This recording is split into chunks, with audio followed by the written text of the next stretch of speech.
क्यों भारत बायोटेक की vaccine Covaxin जिसको नाम दिया गया है वो अभी तक की सबसे सेफ वैक्सीन बताई जा रही है। बने रहिए इस वीडियो के एंड तक जिससे मैं आपको कंप्लीट इन्फॉर्मेशन बहुत ही अच्छी तरीके से समझा सकूं। नए हैं नीचे लाल कलर के बटन को दबाकर ब्लेसमेंट को सब्सक्राइब करो और साथ ही बेल आइकन भी दबा दें जिससे नेक्स्ट वीडियो की नोटिफिकेशन सबसे पहले आपको मिले। तो बात करते हैं कि भारत बायोटेक की जो वैक्सीन है जिसे कोवैक्सीन नाम दिया गया कंपनी की तरफ से वो अभी तक की सबसे सेफ वैक्सीन क्यों बताई जा रही है। ऐसा इसीलिए क्योंकि इस वैक्सीन में जो वायरस डाला गया है वो इनएक्टिव है, मतलब किल्ड है,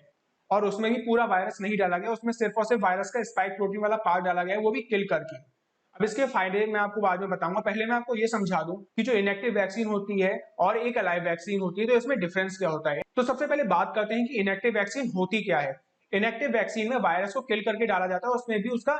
स्पाइक प्रोटीन वाला पार्ट डाला जाता है। अब इसको किल किस तरीके से किया जाता है? किल केमिकल से किया जाता है, हाई हीट से किया जाता है, रेडिएशन से किया जाता है, फॉर्मल्डिहाइड का यूज करके। इन सारे तरीकों से वायरस को किल करके उसका स्पाइक प्रोटीन यूज करके वैक्सीन को डेवलप किया जाता है। और अगर हम लोग बात करें एक अलाइव वैक्सीन की, जैसे कि ऑक्सफोर्ड की जो वैक्सीन है जो कि इंडिया में आएगी कोविशील्ड के नाम से, जिसे सीरम इंस्टीट्यूट ऑफ इंडिया वाले मैन्युफैक्चर करेंगे, तो उस वैक्सीन में ह्यूमन एडिनो वायरस डाला गया है। हालांकि वो वीकर फॉर्म में है लेकिन फिर भी वो अलाइव है। अब बात करते हैं इनएक्टिव वैक्सीन के मेजर बेनिफिट की कि किस तरीके से ये एक अलाइव वैक्सीन से, जैसे कि ऑक्सफोर्ड की वैक्सीन है, उससे किस तरीके से हमारे लिए बेनिफिशियल हो सकती है। तो सबसे पहला मेजर बेनिफिट ये है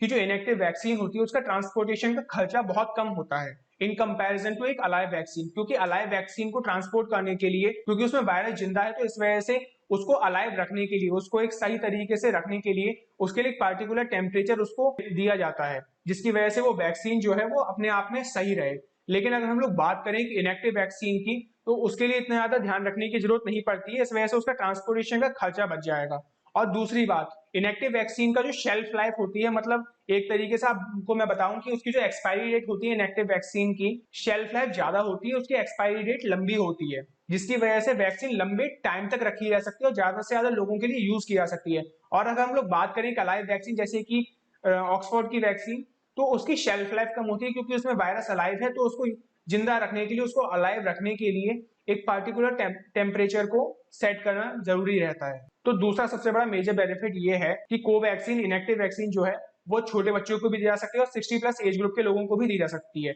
ऐसा इस वजह से क्योंकि इसमें जो वायरस डाला गया है वो किल करके डाला गया है और वो रेप्लिकेट अपने आप से नहीं कर सकता। अगर हम लोग बात करें ऑक्सफोर्ड की वैक्सीन में, इसमें ह्यूमन एडिनो वायरस डाला गया है, वो अपने आप में रेप्लिकेट कर सकता है, तो इसकी वजह से वो सिर्फ उन्हीं लोगों को दिया जा सकता है जिन लोगों की बॉडी उस वायरस को क्योर कर सके, जिनकी इम्यूनिटी स्ट्रांग हो। लेकिन बात करें इनएक्टिव वैक्सीन की, कोवैक्सीन की, तो अगर वो किसी की भी बॉडी में इंजेक्ट किया जाएगा तो वो वायरस अपने आप से रेप्लिकेट नहीं करेगा क्योंकि उसमें सिर्फ और सिर्फ स्पाइक प्रोटीन है।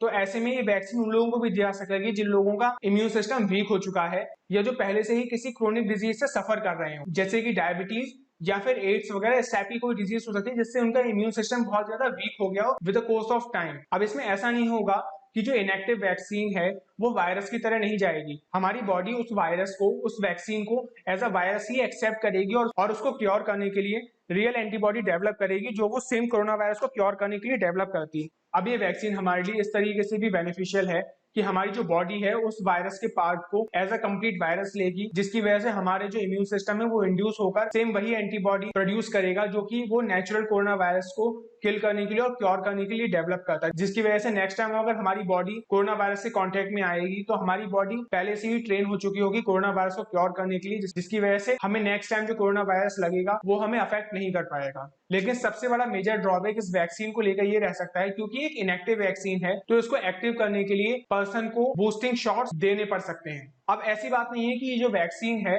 ये सिर्फ इंडिया ही डेवलप कर पा रहा है, इससे पहले चाइना ने भी 2 वैक्सीन जो अपनी डेवलप करी हैं वो भी एक इनएक्टिव वैक्सीन है। आई होप आप लोगों को वीडियो पसंद आया होगा। अगर आप लोगों को वीडियो पसंद आया हो तो इस वीडियो को शेयर करें, लाइक करें और नीचे दिए गए लाल कलर के बटन को दबाकर सब्सक्राइब करें और साथ ही बेल आइकन भी दबा दें जिससे नेक्स्ट वीडियो की नोटिफिकेशन सबसे पहले आपको मिले।